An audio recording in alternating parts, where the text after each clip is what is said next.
It was a chance encounter that would change her life forever. In 2017, Nadhira Alharthy met the first Omani man to climb Everest.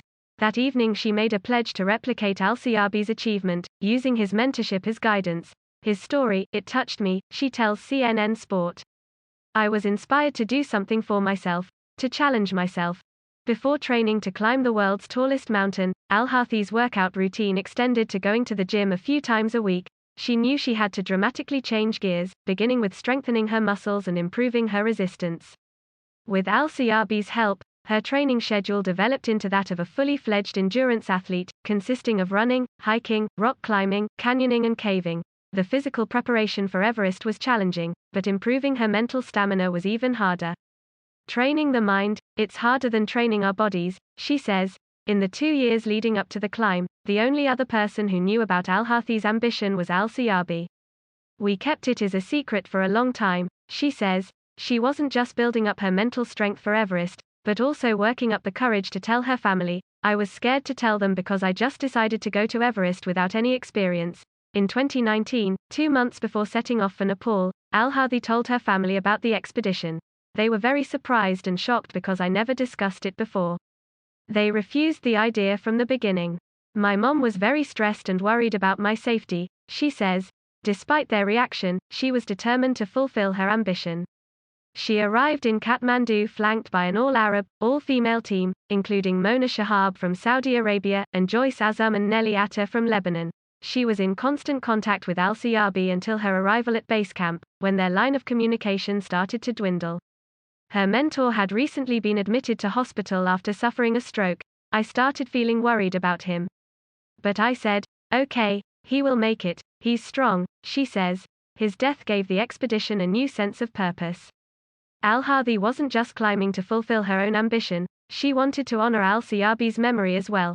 He was the only person who stood with me, he helped me, she says. I decided to do it not for myself and not only my country, he would also be part of the climb. The poetry of their story isn't lost on her, acknowledging that the first Omani man helped me to be the first Omani woman to summit Everest. She says completing her first summit alongside 3 other Arab women was what crowned her triumph. I was very lucky to have them. It brought us all together. 2 years later, Alharthy's face still lights up when she revisits her memories of climbing Everest. It's not like when you buy something, when you try a new meal, when you go shopping, she says. It was a different type of happiness.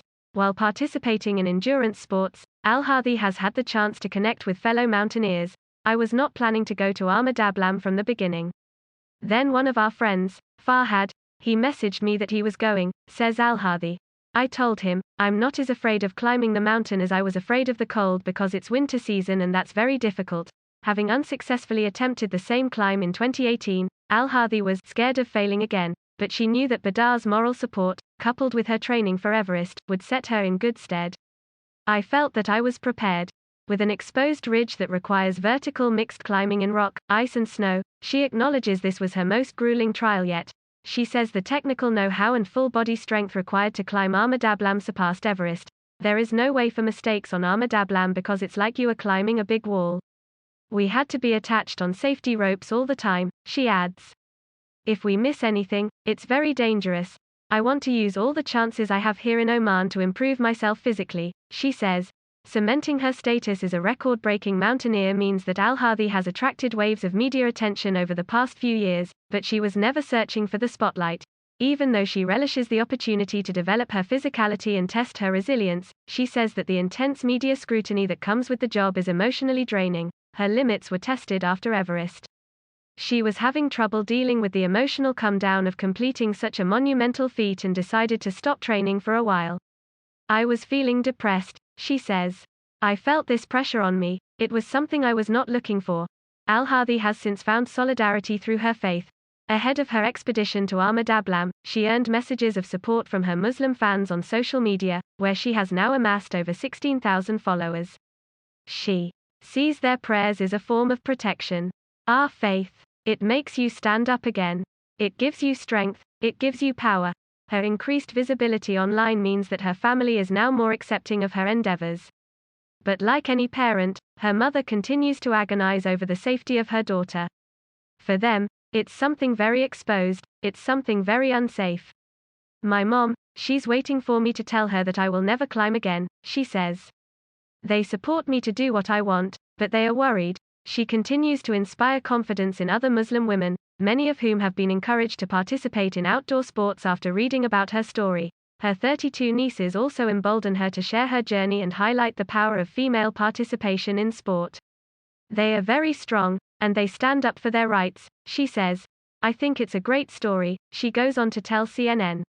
Even for the new generation, for the other girls and men, just to support each other, to help each other, not to hold knowledge for ourselves. He's very positive, a great personality, an inspiration for all of us, she says. Believe in yourself, believe in your dream and work hard. Ultimately, she draws strength from staying committed to her faith and her Omani roots. I always wake up in the morning and say, Alhamdulillah, thank God I'm here. I reached my goal, she says.